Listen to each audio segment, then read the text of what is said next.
Somo la kitabu cha Matendo ya Mitume. Kwa mikono ya mitume zilifanyika ishara na maajabu mengi katika watu, nao wote walikuwako kwa nia moja katika ukumbi wa Suleimani.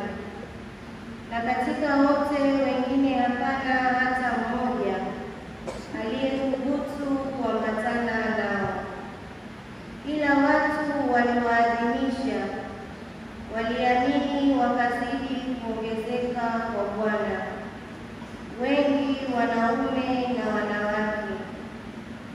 Hata ikawa katika njia kuu kutoa nje wagonjwa na kuwaweka juu ya majamvi na magodoro, ili Petro akija, ngawa kivuli chake kimwangukie mmojawapo wao.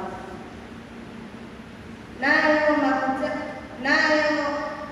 makutano ya watu wa miji iliyoko kando kando ya Yerusalemu wakakutanika, wakileta wagonjwa nao waliudhiwa na pepo wachafu, nao wote wakaponywa. Neno la Bwana.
Mlango wa Aroni na waseme sasa ya kwamba fadhili zake ni za milele. Wamchao Bwana na waseme sasa ya kwamba fadhili zake ni za milele.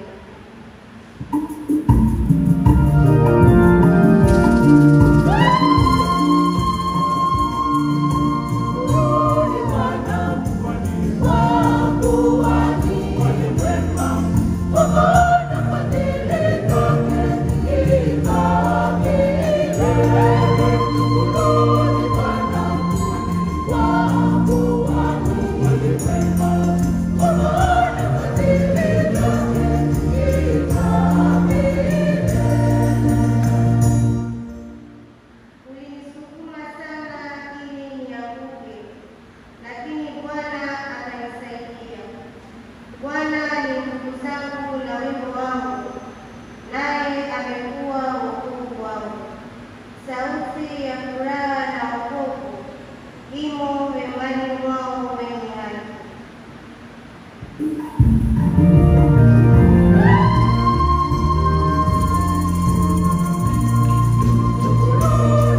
tumeangukia toka nyumbani mwa Bwana. Bwana ndiye aliye Mungu, naye ndiye aliyetupa nuru.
Tomaso aitwaye Pacha hakuwako pamoja nao alipokuja Yesu. Basi wanafunzi wengine wakamwambia, tumemwona Bwana. Akawaambia, mimi nisipoziona mikononi mwake kovu za misumari na kutia kidole changu katika mahali pa msumari na kutia mkono wangu katika ubavu wake, mimi sisadiki hata kidogo. Basi baada ya siku 8 wanafunzi wake walikuwa ndani tena na Tomaso pamoja nao. Akaja Yesu na milango imefungwa, akasimama katikati akasema, amani iwe kwenu. Kisha akamwambia Tomaso, lete hapa kidole chako, uitazame mikono yangu, ulete na mkono wako uutie ubavuni mwangu, wala usiwe asiyeamini, bali aaminie. Tomaso akajibu akamwambia, Bwana wangu na Mungu wangu. Yesu akamwambia, wewe kwa kuwa umeniona umesadiki. Waheri wale wasioona wakasadiki. Basi kuna ishara nyingine nyingi alizozifanya Yesu mbele ya wanafunzi wake, zisizoandikwa katika kitabu hiki, lakini hizi zimeandikwa ili mpate kuamini ya kwamba Yesu ndiye Kristo, mwana wa Mungu, na kwa kuamini muwe na uzima wa jina. Neno la Bwana.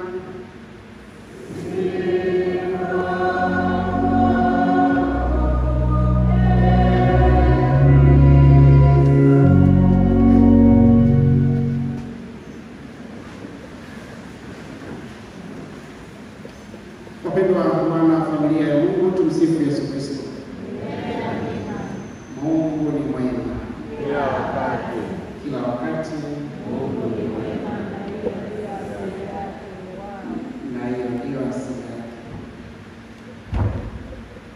Basi leo kanisa linaadhimisha Jumapili ya Dominika ya pili ya kipindi hiki cha Pasaka, lakini kwa namna ya pekee leo ni Dominika ya huruma ya Mungu.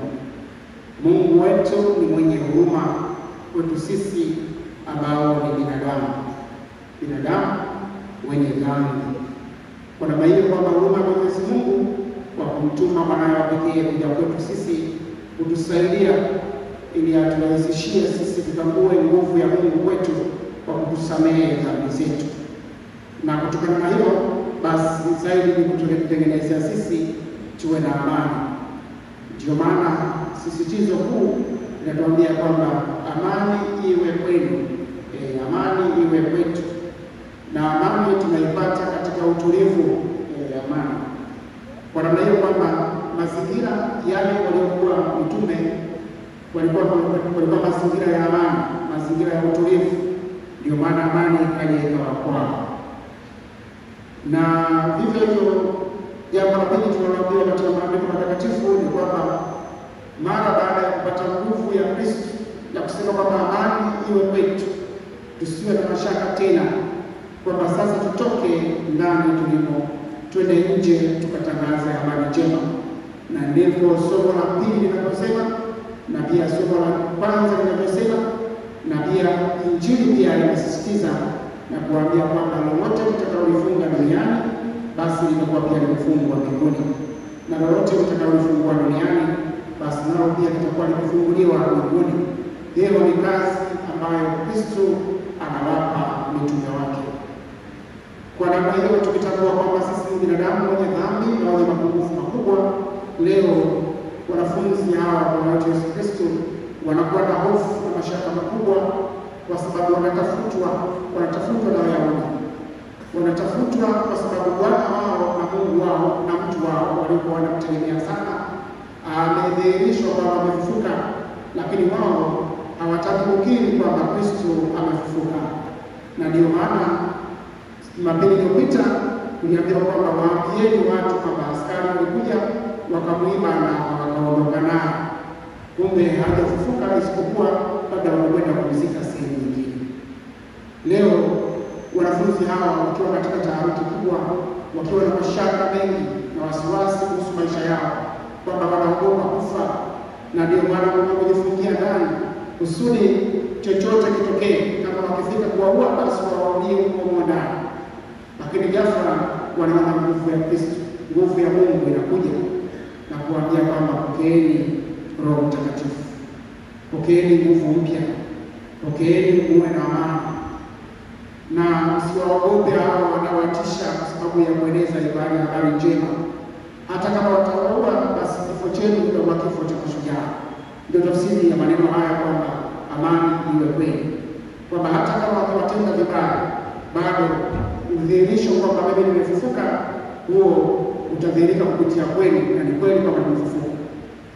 Lakini cha ajabu ni kwamba katika wale wanafunzi wake, mmoja wakati akiwa anatokea, mmoja hakuwepo, ambaye ndiye anaitwa Tomaso, kwa jina lingine anaitwa Pacha. Aliporudi wenzake wakamwambia kwamba tumemwona Bwana.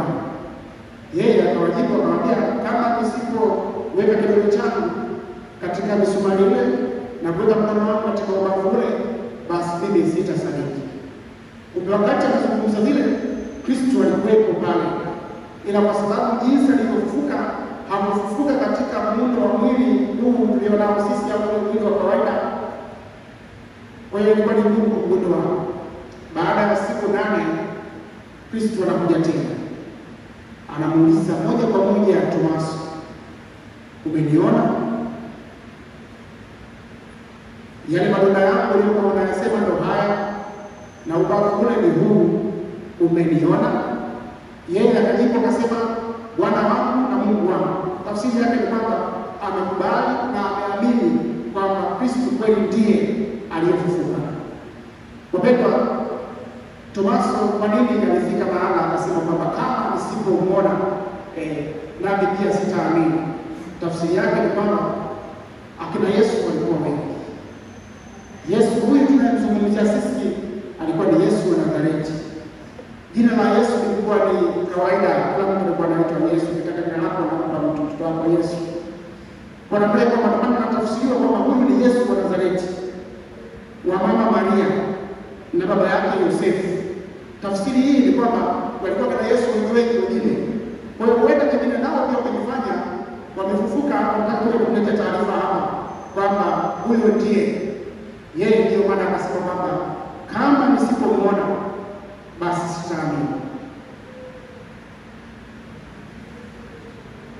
Maneno haya ya Tomaso yanatupa uhalisia sisi kama wanadamu. Mara nyingi tunapenda kuamini kwa kuona. Tukiona ndio tunaamini.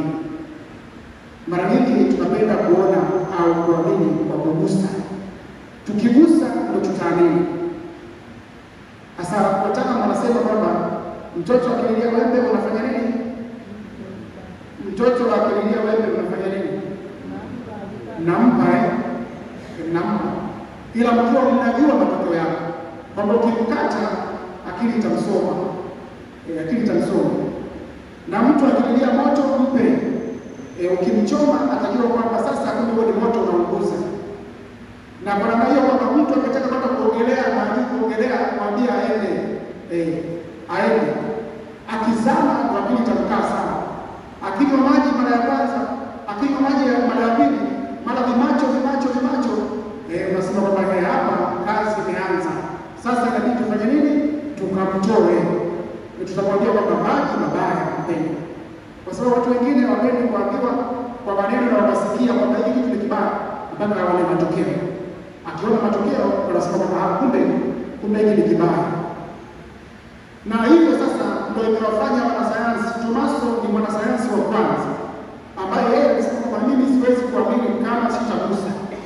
Kwa namna hiyo kwamba wanasayansi umepata wanasayansi wenzenu kwamba huyu ndiye aliyesema kwamba nisipoona mimi sitaamini. Na utambue kwamba katika makundi yao walikuwa na watu mbalimbali, walikuwa na sayansi, walikuwa wanaimani, walikuwa wa kanisa.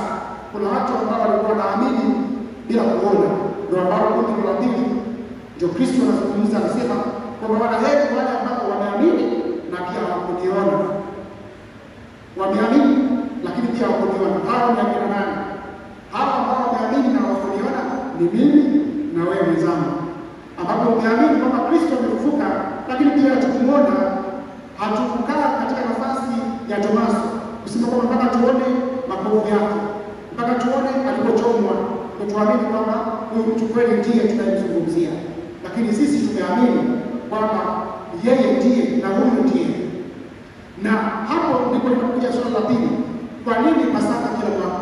Kama Kristo amefufuka, kwa nini kila mwaka tunasherehekea Pasaka? Mwaka huu tunasherehekea Pasaka, mwakani tuna Pasaka, mwaka jana pia tunasherehekea Pasaka. Kwenye sala ya Sadiki inasema kwamba mara baada ya Kristo kufufuka alikwenda, mara baada ya Kristo kufa alienda kuwafufua wazima, na sala ya Sadiki inasema alienda kuwafufua wazima na wafu alipoenda. Kwa namna hiyo kwamba ukisema Pasaka isiwepo, tafsiri yake ni kwamba wale wazima na wafu ambao walikuwa kufufua Kristo kule nchini hawatatoka. Na ndio maana tunasherehekea Pasaka kila siku.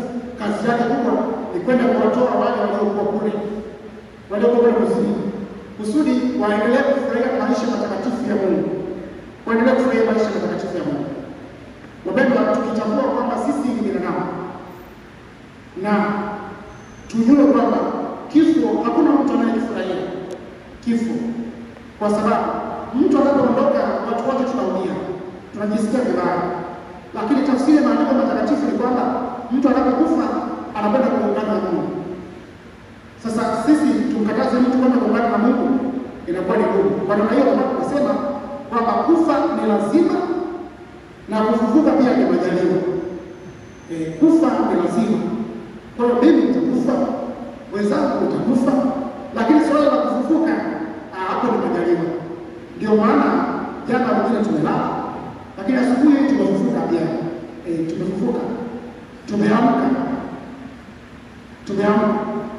Na kama tumeamka au kama tumekufa, basi tunapoenda kulala tujue kabisa kwamba tunalala, hatuna uhakika kama kesho tutaamka. Kwa hiyo lazima tupange vitu vyetu vizuri. Unapanga vitu vyako vizuri. Kila siku unafanya mazoezi ya kufa. Kila siku. Kama hujalala au kama ulala labda una shida ya bavu, labda inawezekana. Lakini kulala ni lazima, kila mtu alale. Kwanza kujenga mwili uwe na afya njema. Na unalala masaa yanayotakiwa. Kwa kawaida inabidi mtu alale masaa 7 mpaka 8. 7 mpaka 8. Ndio kujifunza kufa. Kujifunza kufa masaa 7 mpaka 8. Na usingizi unapokuja haukupi taarifa. Uweze kusema kwamba eti mimi usingizi nimepata saa 5 na dakika 5 usingizi nimepata. Wewe muongo. Kwa sababu usingizi ulipokuja wewe haukuwepo.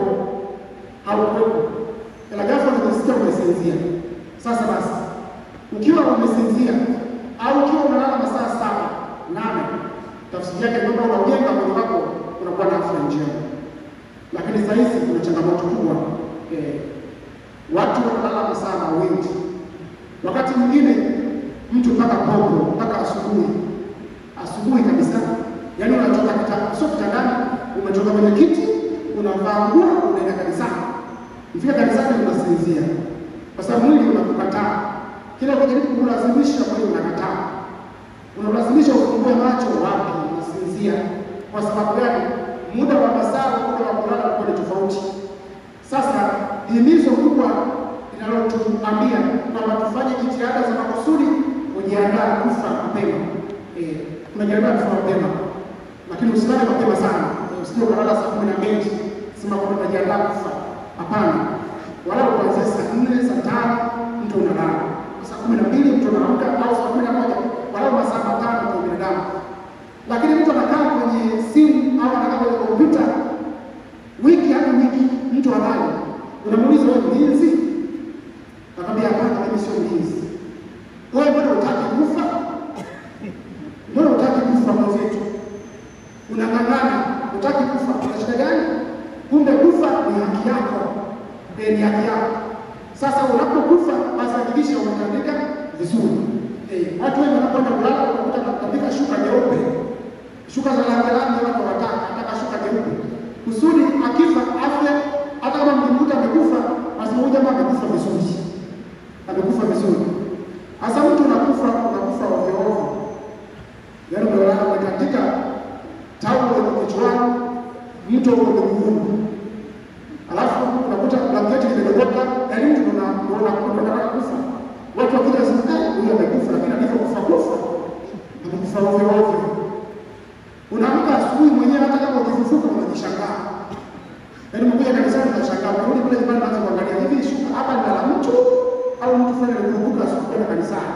Hakuna cha kutajika, hamna cha kuangalia shuka wala taulo wala wapi. Umerusha tu kwa kufufuka kwa huyu. Ndio hapo ndipo unashangaa kufufuka. Unashangaa ametoka mtu hapa au ametoka mtu. Kwa hivyo kufa ni lazima, lakini kufufuka ni majaliwa. Kutafsiria kwamba unaweza ukafa ukalala vizuri, lakini ukiamka asubuhi unajikuta umelala vibaya. Basi wapendwa, leo tumepata nguvu kwamba Kristo tunaye, tunaishi naye. Tusiogope kufa. Tusiogope kufa. Na tafsiri ya kifo ni kwamba inakuandaa mtu katika maisha yako ya kiroho. Inakuandaa mtu katika tafsiri ya maisha ya kiroho. Ukiwa uogopi kufa, maana ni kwamba roho yako pia ina changamoto. Roho yako ilikuwa na changamoto kubwa sana.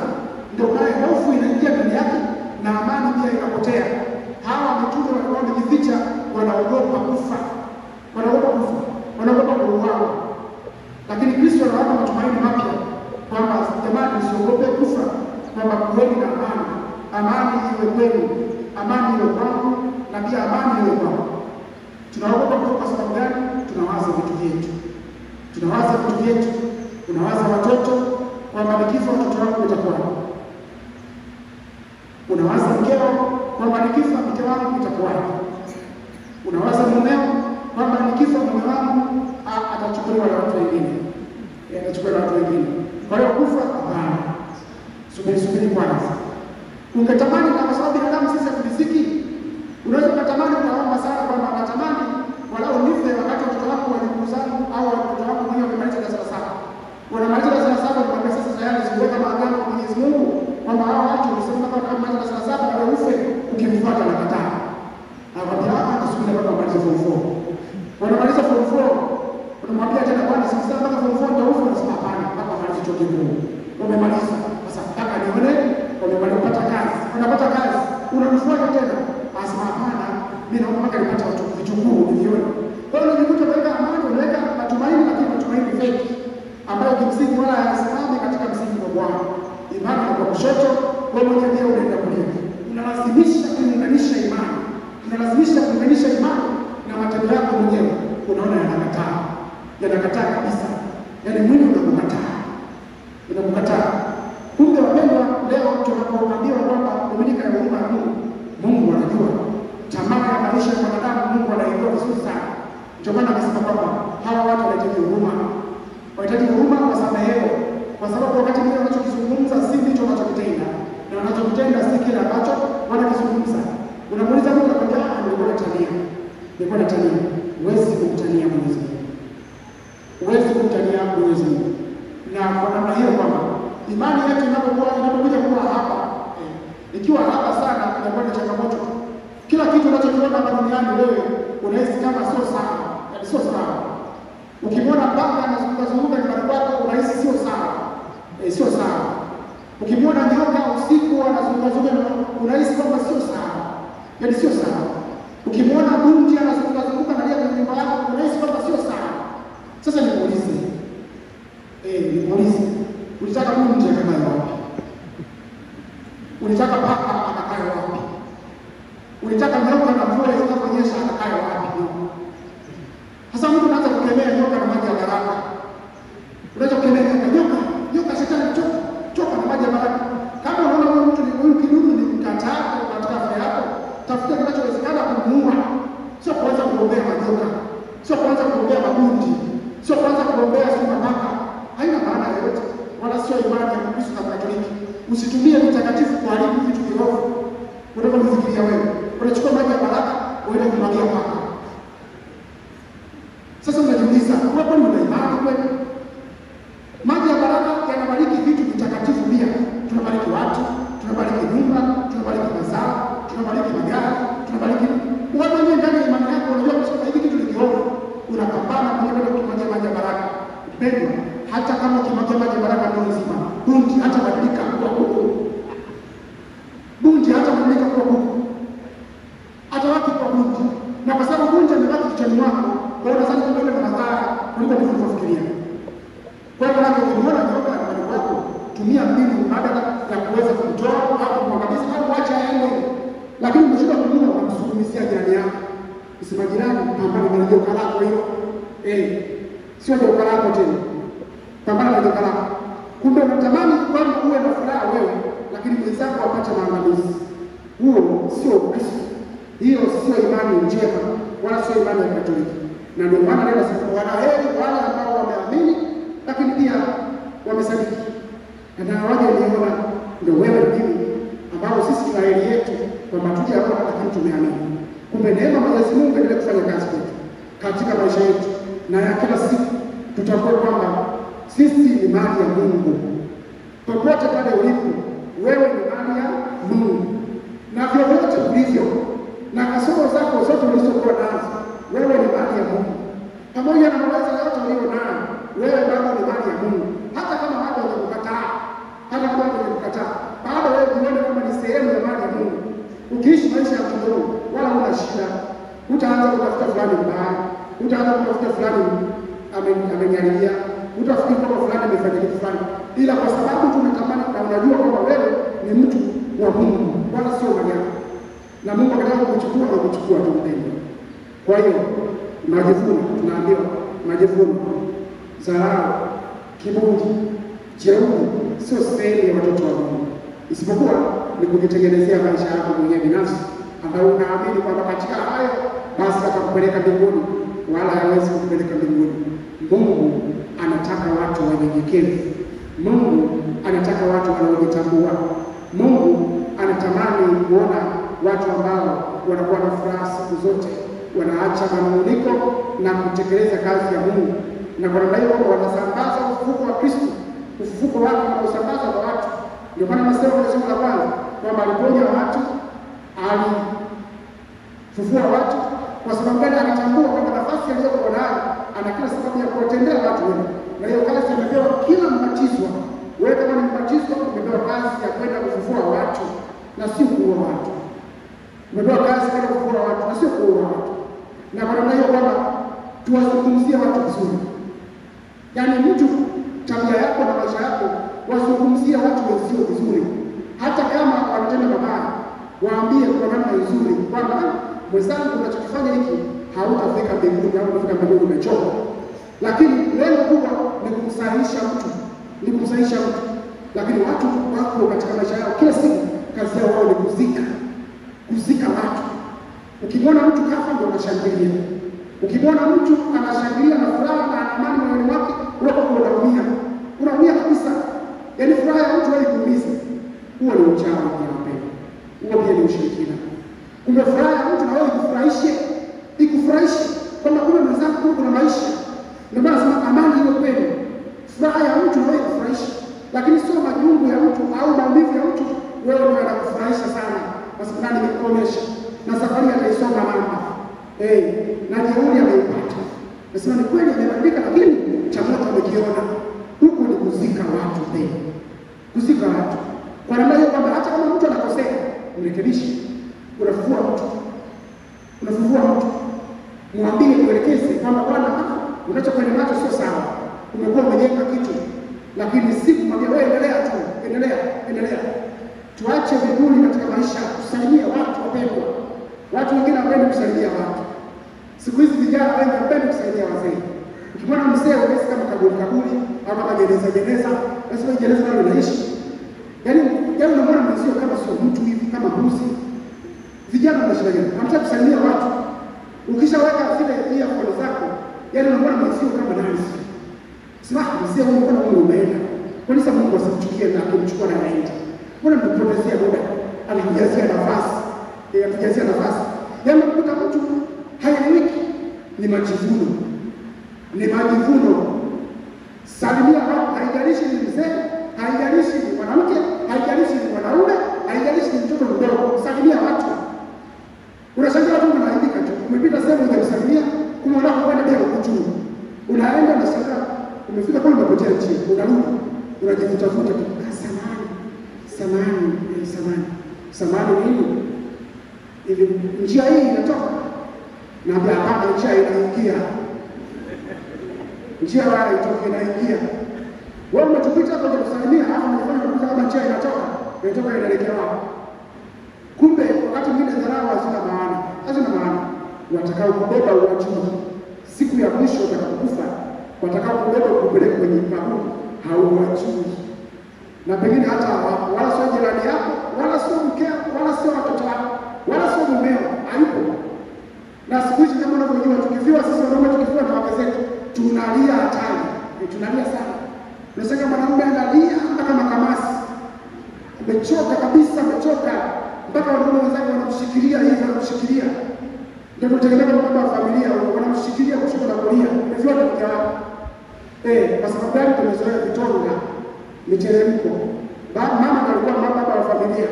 Sasa unaanza kujiuliza amekufa, sasa inakuwaje maisha hapa duniani huko? Kila mtoto anaweza kudai chochote. Kumbe kinachowezekana kufanyika ni kwamba jitahidi kusimama kwenye nafasi yako. Baba asimame kwenye nafasi yako, mama pia asimame kwenye nafasi yako. Maisha siku hizi yamebadilika sana mpendwa. Yamebadilika sana. Yalibadilika mno katika maana kwamba sisi kama wanaume kama tumewazilia hivi kwa mama, kama tumewazilia maisha. Kwa hiyo siku hizi kila kitu unachoendesha kwa familia pale ni mama ndio anafanya kazi. Kila kitu. Sisi kina baba tuache kwanza. Lakini nilishaisema kwa siku moja kwamba kwa sababu gani imekuwa hivi? Ni kwa sababu nyinyi wenyewe mlitaka haki sawa. Haki sawa, wenzetu mliwazilia, mnabaki wenyewe. Mnalalamika sana, mnalalamika sana. Kumbe mrudi tena kwenye majadiliano, mrudi tena. Mseme kwamba jamani, zile haki sawa zipo. Mwanzo hizi mwanzoni mtoto wa kike alikuwa anapewa nafasi kubwa sana kwenye jamii zetu. Sana. Baadaye wakamsahau mtoto wa kiume. Mtoto wa kiume sasa hivi amekuwa wa mwisho. Na yeye mwenyewe anaishi kinyonge tu.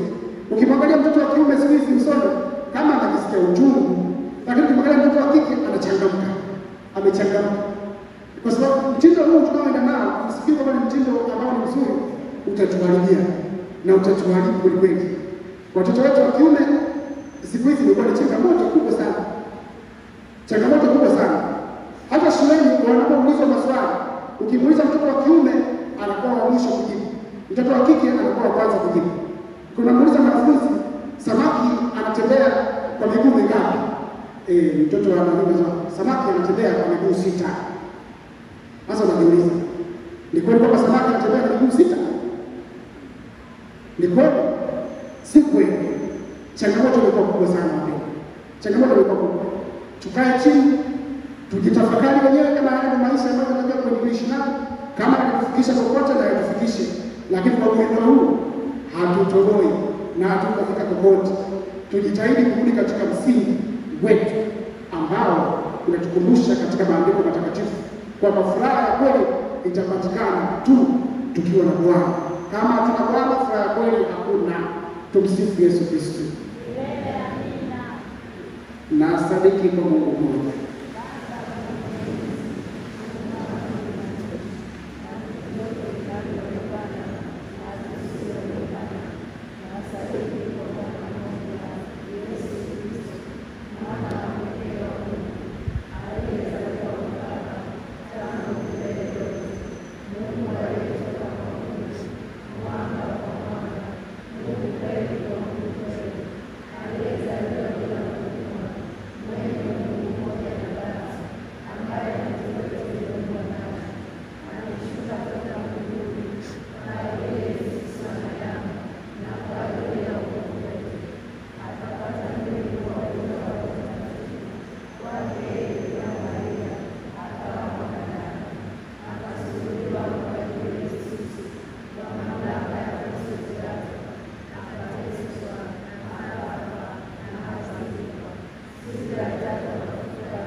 Ndugu zangu, matukio ya Ijumaa Kuu, wafuasi walipoteza imani yote, lakini imani yao hafifu iliamshwa tena na Yesu mfufuka aliyewatokea mara kwa mara. Tutaitikia cha kuomba kusikia.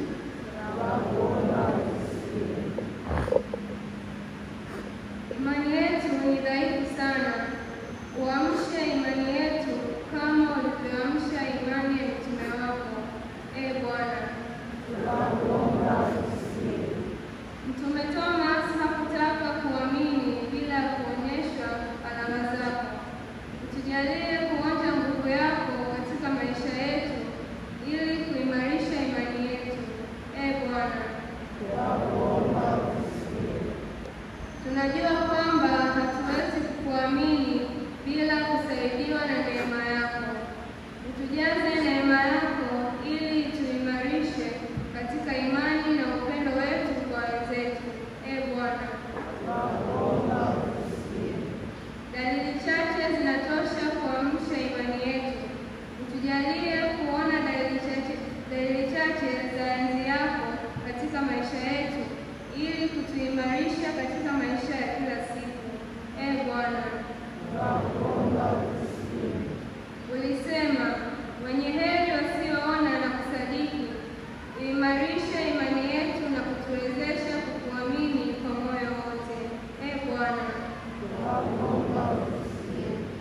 Mungu Baba, sisi binadamu tuna shida zetu katika kuamini bila kuona. Kwa macho yetu ya binadamu uangaze macho ya mioyo yetu ili tuone kwa imani yale yasiyoonekana kwa macho yetu. Tunakuomba kwa njia ya mwana wako Yesu Kristo anayeishi na kutawala pamoja nawe katika umoja wa Mtakatifu daima na milele.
Yes.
mwenyewe siku ile ilipotolewa alitoa mkate na kushukuru, alibariki, akaumega na akawapa wafuasi wake akisema, twaeni mle nyote, huu ndio mwili wangu utakaotolewa kwa ajili yenu.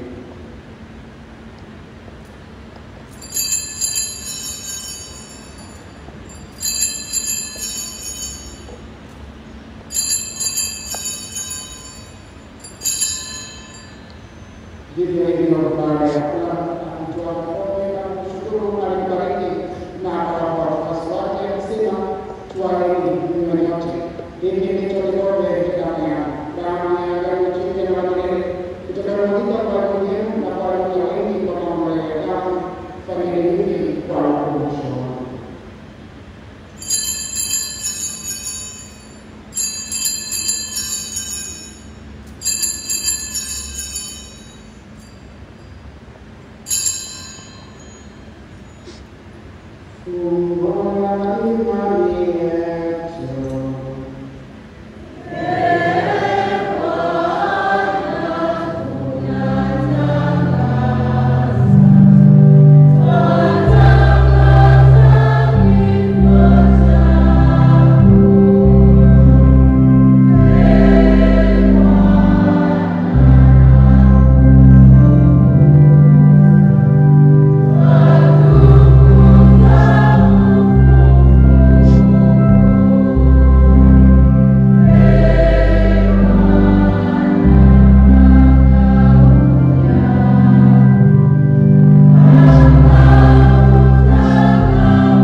Kwa njia yake na pamoja naye na ndani yake, wewe Mungu Baba Mwenyezi, katika umoja wa Roho Mtakatifu, unapata heshima yote na utukufu milele na milele.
kwa njia ya Kristo Bwana wetu.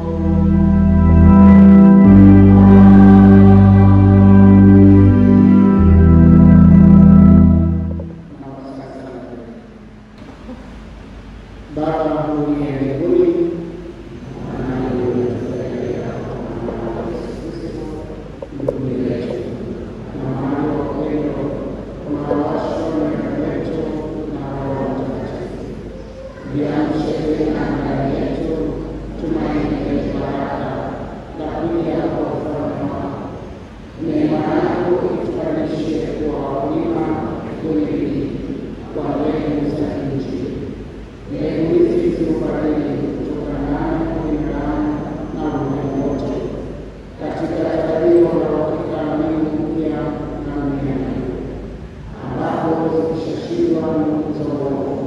utukufu wako milele.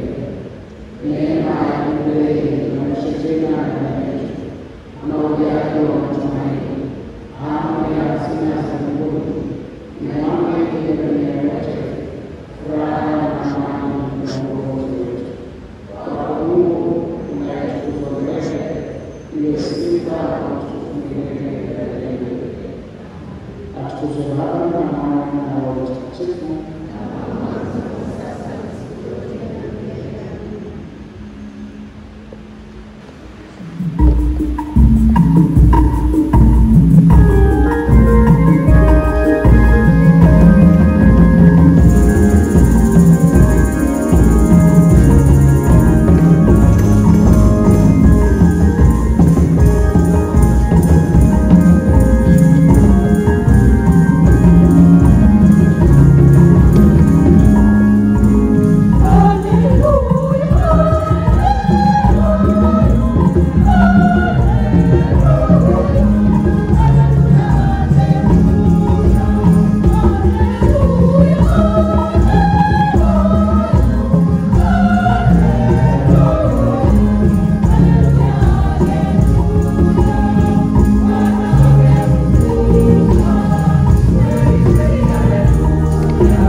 Tumsifu Yesu Kristo.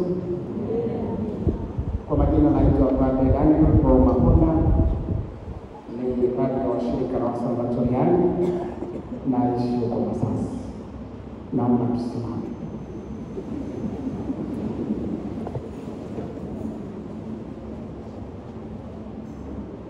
Bwana awe nanyi.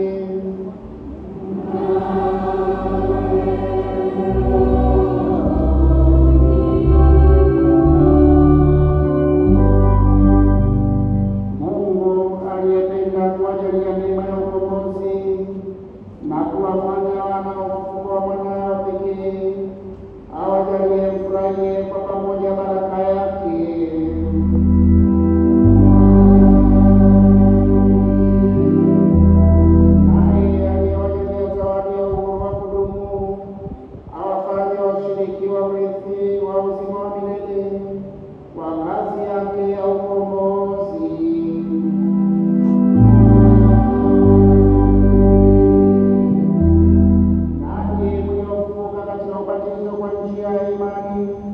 Mstahili kuunganishwa naye katika makao ya mbinguni kwa kuishi kiadilifu hapa duniani.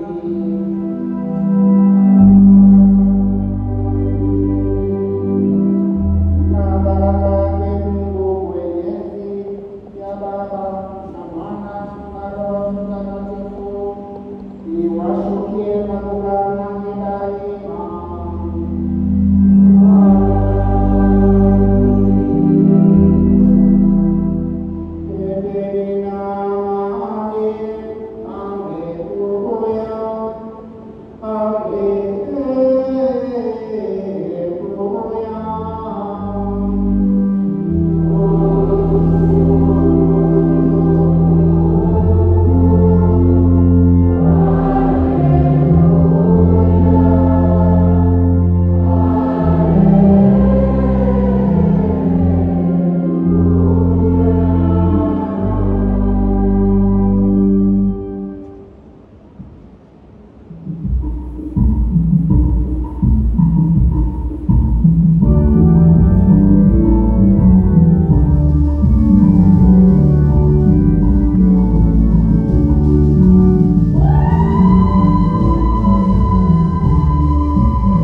Hallelujah.